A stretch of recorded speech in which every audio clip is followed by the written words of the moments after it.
You're listening to Agile Ideas, the podcast, hosted by Fatimah Abuchi.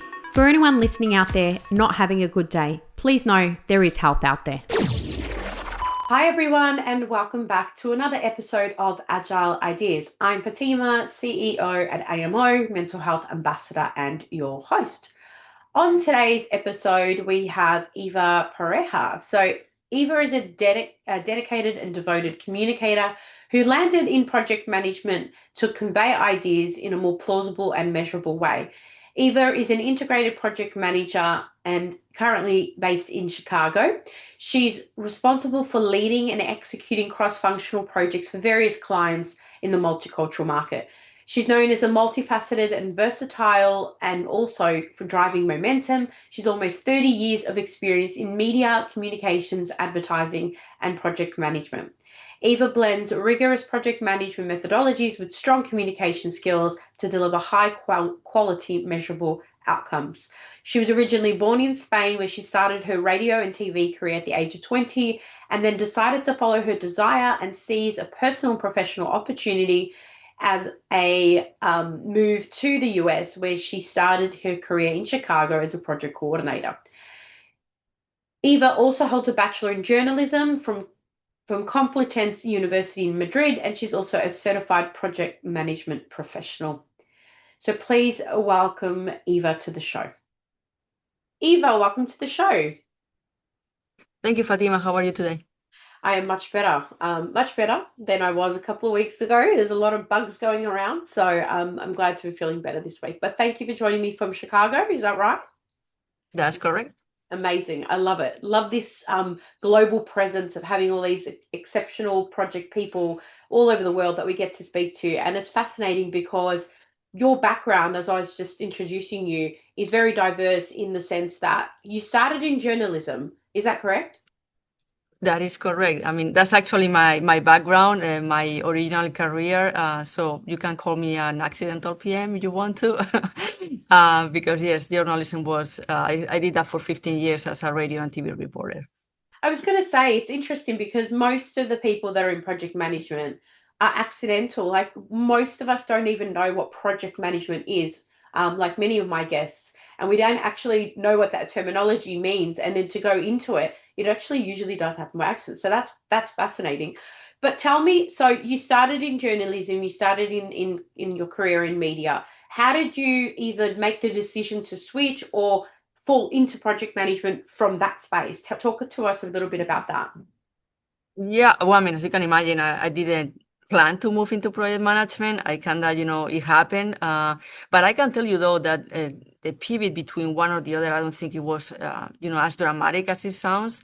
Working in media, you also have to, and I was discussing this, it's interesting that we have this conversation. I was discussing this a couple of weeks ago with someone else, and they was say, well, you were working in media, you have to have public speaking skills, so that will help you also, with the role of project manager. You have to identify your stakeholders, your audience. You have to be on time because when there is a live, news, you have to be there. So if you think about it, you realize that the same thing that happens in project management, everything is a deadline and everyone has an opinion. And for me, that's kind of, pretty solid project management training. So I would just say, it wasn't a difficult transition. And I'm happy that I did it. I changed careers, as I mentioned, moved to this country, to the United States. And then is how I, found another way to channel somehow my media background, which is helpful if you think about it, because my field, the one that I work on, is marketing, advertising, and public relations. So, a lot of the things are pretty similar, and the language it was very easy for me to catch on top of, whatever project management, ideation you need to have. So, as I said, pretty happy with the change, and I would recommend, people to try different things. And project management, as it sounds, it's one, that we always do. A project manager, we always say everyone can be a project manager, but not really. So it's a great experience to have for sure. It's so interesting because I was going to ask you, but you've already answered around what your journalism background and your media background has helped you in terms of project management skills, but you articulated that really well. So I guess thinking about when you were in that world, you obviously would have been either surrounded by projects and maybe, like many of us, didn't know they were projects. And then you've gone into obviously other organizations and you brought your project management skills in there. But when you think about projects, that the types of projects that you worked on, you mentioned media and advertising and public sector. What types of projects in those industries did you experience first, and how did you differentiate the business side of project management and the technical side of project management? Because I appreciate sometimes in these organizations, they're doing the technical side of bringing in systems and making change, but then they're also doing the people side of change on the business side. So tell me a little bit about the types of projects you worked on when you were very starting out in your career. Yeah, so basically the most important ones that I have to work on were related to paid media campaigns. We were on the media planning, media buying to place advertising campaigns on behalf of the clients. So in that regard, it wasn't that of a challenge in terms of, what the business background of it was. It was an easy, fix to me, fit to me as well. And in terms of the technicalities, I mean, as I mentioned, a lot of the things that you have to do, they are very similar in terms of what you have to deliver as well. In my case, for example, if I have to work on something related to a television, piece that I have to edit, a lot of the things that require the language, for example, getting, the assets that you have to provide to the media vendors in order for them to place that media buy. A lot of that, terminology, I already had it, so it wasn't difficult for me to do that. And then when it comes about delivery, it wasn't either that challenging because I was doing that myself when I was, at the TV station editing my own pieces. So at the end of the day, I always say the same thing, I do a lot of, a lot of sports and things like that. And I always find the same answer in some things. Oh, this is the same thing. You just apply it to a different field, right? So for me, this was the same transition. So nothing difficult or challenging, just learning as I go, obviously, and understanding, what project management was as a whole, which was, I didn't have that capacity prior doing my previous job. And then when you think about all the work you've done in projects over the last 20, 30 years, I think now, what has shifted, do you think, in projects and project management as a field, early on in your career to now? Like, what have you seen as the biggest shifts? Mm-hmm. I would say, before it was all everything more comportamental, I would say. Right now, I think we are expanding somehow in the way that we approach things. And I think one of the main things that we have to, and especially now with AI, I mean, you probably, have that discussion with a lot of people as well in terms of, what AI can do for us. We are moving much faster right now, but I think also the fact that we are able to have that tool, which is AI, is going to help us also to focus more on making us more visible, I would say, right? AI can give us a lot of things very quickly, but I don't think that that motion that AI can give us is the same as the commitment that we can have as project managers. So I would say, obviously things have changed quite a bit since we started, and I would say that's probably one of the ones. The other thing is also understanding, for example, what the role of a project manager is. I think, there's still a lot of hurdles that we have to overcome in terms of understanding the project manager is the person that does, manage the budget, just the timelines, the meeting notes, schedule meetings. But I think, one of my previous manager actually mentioned to me always that you are the quarterback, right? You have to see, how the field is looking, and you have to throw the ball to the person so things can keep moving. I think, right now our role is more strategic than before, and I think we should exploit that because it's an area of opportunity for us and the profession itself. I was going to ask you whether you think it's project management is more communication, more strategy, but you've sort of articulated that. When you think about the audiences and the stakeholders, and I like the field analogy. I'm always loving the sport analogy, especially when it comes to change management. But when you think about the different multicultural audiences that you've had to work with, especially around the work that you've done in your early career, how do you ensure alignment and clarity with those stakeholders when they're all going to have diverse perspectives. They're all going to have different needs and different wants and different desires. Do you have any tips for our listeners on how to navigate that? Well, I would say, and I have those issues myself as well. As you can imagine, I'm coming from Spain, I moved to this country. So as you can imagine, the culture, even though you may think originally was kind of similar, you still have to live here and experience that culture in order for you to understand what you have to do. I think my best tip is, you have to be listening and you have to be intentional. In my case, when I work with, across cultures, you have to learn very quickly that yes doesn't always mean yes, and silence doesn't always mean no. So especially nowadays that we move in these fast-paced environments, I don't think we can assume that because something was said, this other thing was understood the same way. And specifically, you mentioned working on these multicultural teams. In a project that I work on with these cross functional teams, the ones that I work with, you can imagine the creator has a different way of looking at the project, that the account services has a different way of looking at the project, paid media has another way, strategy has a different way. So our role is probably to be more of a translator or all those different cultures in order for us to to be able to communicate, which at the end of the day, I think is the key and is what solves the problems, in project management. It's interesting because the word balance stands out, because I think a lot of the times there are assumptions that the one size would fit all, especially in some projects where maybe they're light on governance and they don't have the ability to do different communications for this different types of audience, especially when they don't have sort of change resources to support their projects. So as a project manager, you're right, you have to sort of wear different hats and, I guess, like I said, listen to who your audience is, whether it's in TV or in projects.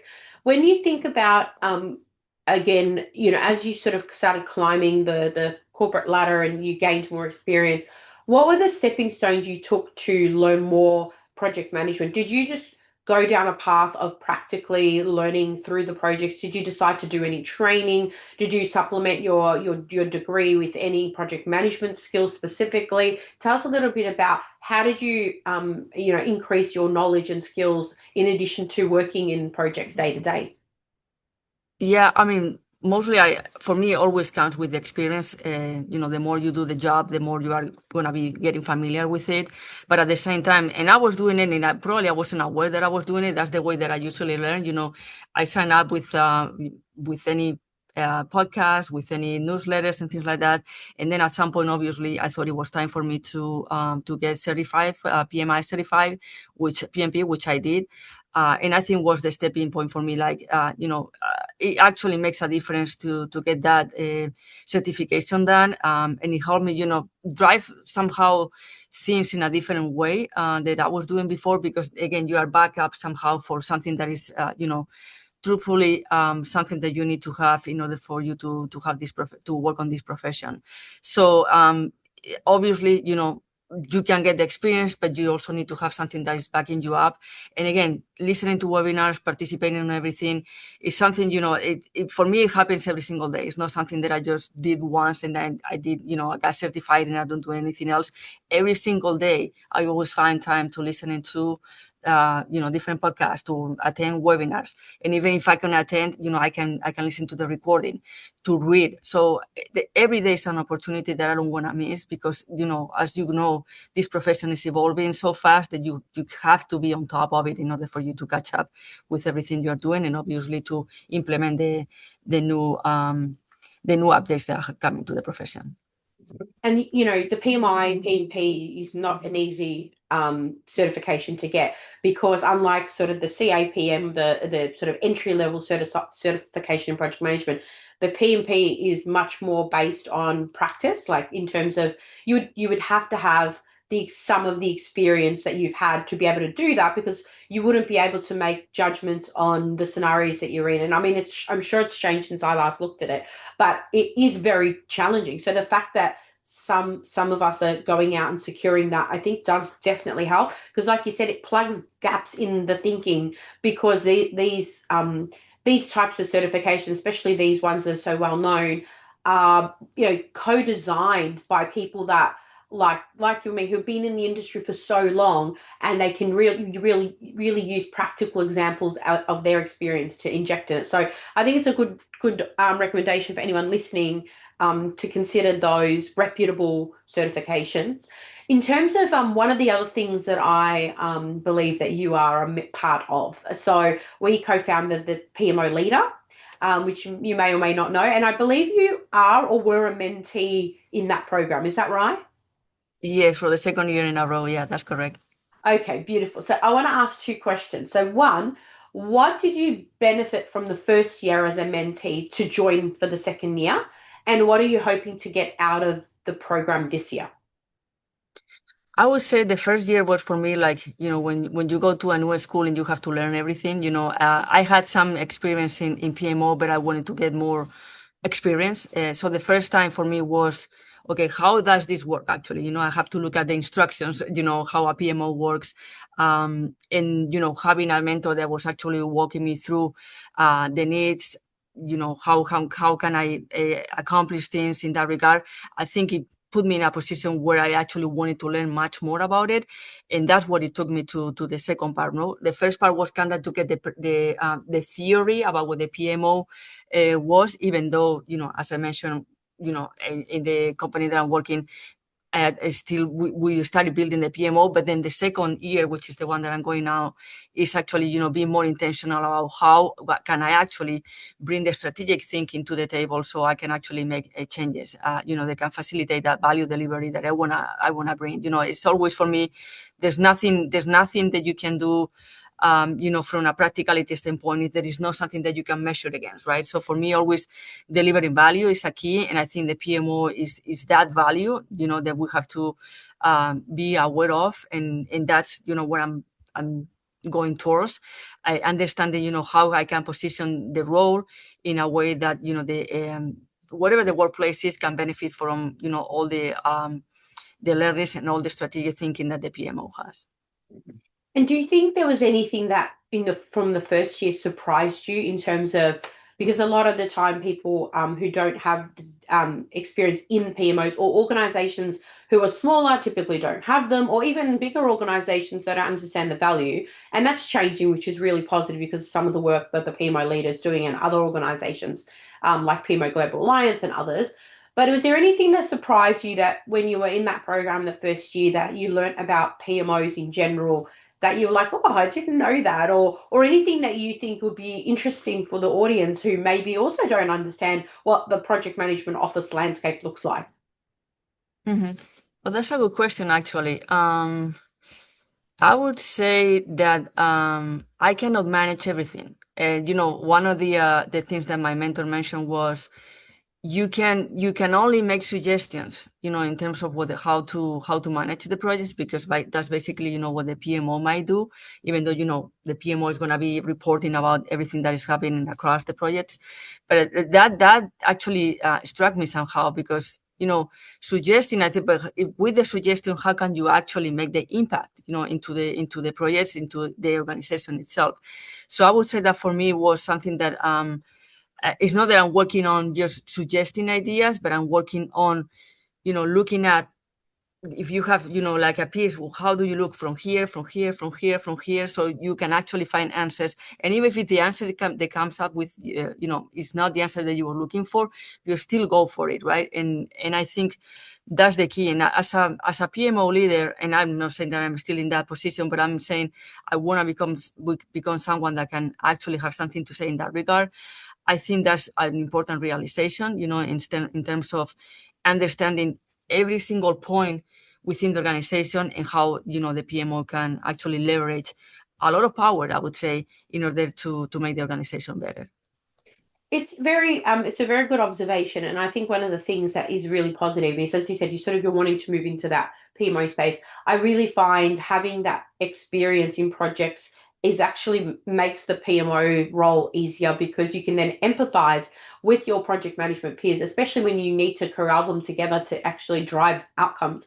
So I think the fact that you've got that lens, it's also really refreshing to see that despite all your years of experience, just like you said early on, I think we have to constantly keep improving and increasing our learning and being mentored and bringing in new skills to the table, not just assume that because, we've got 2 decades behind us, that's it, we've done all the learning. Because as we were talking about before, with AI and new technologies and changes in regulations and all of these amazing things, it's increasing the pace at which things are moving. And if I'm correct in my research, I know that you talked about real agility rather is less about the speed and more about like responsive leadership, intentional responsive leadership. What does that look like in practice, do you think, day to day? That's a good question as well. I don't think, you see, and again, we both go back to the fast-paced environment that we have in those type of things, right? But I don't think responsiveness actually means to reacting to everything. I think that we have to be aware, for me, responsiveness is more like what do I actually have to do? What do I actually have to pay attention to? And, how can I respond, with intention? Because otherwise, one of the things that is clear, if we don't do that, we are creating chaos. And I think clarity is the solve for anything that, against ambiguity. And that's probably one of the main things. And we go back to what we were talking about earlier about communication, communication is going to be shaping everything. So responsiveness, I would say, yes, I realize, for example, that when we want to, things are slowing down, we try to force things to make them, a little bit harder. Because we feel the need that, we feel uncomfortable and we feel the need to do something else. But I think in that point is when we actually have the opportunity to succeed. And in that opportunity is larger. I think, if something shifts, and we know in this profession, everything is always shifting, I think we have to be paying attention to it. And at that point, I think is when, the choice arises and when we have a greater opportunity to make proper decisions. So, yeah, just responsiveness, just because we have to be agile in this world and in this profession, I don't think it is, responding fast. I think it's responding clearly and understanding what you actually have to respond to. Yeah, and where you're going and Exactly. Absolutely. It's so interesting because, I think the number one word association with agile and agility is speed, but it's not necessarily correct in the sense that for an organization that doesn't have the foundations, the right governance, the right people, the right mindset, all those things, you can try to go as fast as you can. But if we're all, if I'm going this way and I'm heading to Africa and you're going this way and you're heading to Asia, we're heading in the wrong direction. It doesn't matter how fast we get there, we're not going to meet each other when we get to where we land. So I think being adaptable is definitely key. And I think in this agile, and now it's sort of transitioning to more of an AI-driven sort of era and world, like where everybody's went from talking about agile to talking about AI, and then there'll be another thing and another thing and another thing. So yeah, I think you're right about being responsive as a leader, but also not putting your head in the sand and just, not being like there are some leaders who I speak to who were just too late on the agile bandwagon or too late to adopt AI. And I think that's, something that it's a missed opportunity really for those leaders. So it's interesting. And I would say also, in this profession, because everyone is looking at the project manager, right? So I think that a lot of the things, the way I see it, I think that because we think that we are project managers, right? But in reality, we're just people that are playing the role of one. So I think when we are holding that title very tightly, we are actually holding ourselves for leading with our senses, right? And then we start leading with assumptions. So I think, sometimes it feels also that we know too much, and that knowing too much is getting in the way. So, we don't listen to what people are saying. We react to things, and I don't think this is helping us. So I don't like to use actually the word agile in terms of how it's understood nowadays. I think agile originally it meant like, create with at ease. So, and I think, I rather look at it that way, because that way, I'm facilitating things, I'm making things grow. And I think that's, for me, the approach that allows me to look at whatever I'm working on from a different perspective, not only from the current understanding of what agile means. And then I guess I'm thinking of all the experiences you've had, what's the one thing that you would tell either project managers or upcoming project managers to start doing, and what's one thing you would say to them stop doing based on your experience, your trials and tribulations, your hard learnings, your good learnings? Like, what would you say? Start this and stop that. Is there any advice you can give to project managers? Ooh, for this, interesting. Okay, so I would say for start doing, I think just be accountable for your actions. I don't think being a leader that starts with authority. I think you have to own it, and you know as I mentioned earlier, I think in project management, people are always watching less what we say as PMs, and they're looking more on, how we respond when something, gets difficult, it gets unclear, things get on track. So I always say that, as people, we always create our own reality. So in that reality is also transferred to the project through our decisions, through our communication, the way that we show up, and I think we're always responsible for that reality. And I don't think we can separate the two. So being a leader with that ownership in mind, because at the end of the day, I think that is also part of what is, the human side of project management. I don't think everyone needs to have a leader, that is perfect. I think what we need in all points, in this profession is to have clarity and consistency. So I would say, ownership and being accountable. That's for me one of the things that I like to.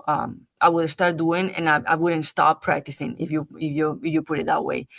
And what I would stop doing, I would stop doing making assumptions. I think a lot of the times, because the way, and we go back again. I mean, this is also intricate. We go back to the culture. We grow up in a way that we have certain assumptions about how things should be. But then when you work with people and we talk about the culture, working with different people from different cultures, you cannot make the same assumptions because things are not the same from one or the other. So the intentionality is one key. So I would say stop making assumptions, work with intentionality, and listen. I think that's the key to make things through. Because at the end of the day, the timelines, the deliverables, the phase gates. I mean, whatever you want to call it, those are always going to be coming with the profession and the experience. But the other thing is key in order for you to actually be someone that wants to have a place in the table. And people, wanting to work with you as well, because projects are only successful because of the people. So Absolutely. yeah, so no, I think that's great advice. And honestly, if you go back into early career, I think it's something that a lot of us probably don't get taught in the certifications and in the textbooks. It doesn't come across in any courses that you do. Really, those are the sorts of experiences that you have that then you can pass on, and hopefully one day you then mentor others as well. So yeah, really well said. So thank you for sharing that. My last question for you, the one we always close out our podcast with, is there anything else that you'd like to share with our listeners, either a call to action, a piece of advice, or a question to ponder? Well, it's kind of related to the thing that we just talked right now. I was told once, read the living book, they told me, and I didn't understand what that meant. I said, well, what do you mean? I said, where can I find that book? And the answer was, the living book is you. So that means every time you put yourself in a situation, look at how you are reacting. And we are exposed to so many people, so many personalities, to so many situations. And each of those are actually teaching you how you are doing those things and how can you grow, internally and therefore, externally. So I would say read the living book, enjoy it and grow, because there's nothing that you can do with that growth, and the experience is always going to stay with you. And that for me, the excitement about getting a new experience and and what's the next question, what is this taking me, that's always that I thrive for. And if I can share something with someone, that would be my best tip. I love that. The living book. I'm going to use it. I love it. That's good. So thank you so much, Eva. That was really good. I really wanted to take the audience into a bit of a deep dive into the world of project management because, like you with PMO, there's a lot of people out there that are listening that are practitioners that follow our show that want to understand a little bit more behind the scenes of project management. So from one practitioner to another, thank you for your time today, and appreciate having you on the show. Thank you so much for listening to this podcast. Please share this with someone or rate it if you enjoyed it. Don't forget to follow us on social media, and to stay up to date with all things Agile Ideas, go to our website www.agilemanagementoffice.com. I hope you've been able to learn, feel, or be inspired today. Until next time, what's your Agile idea?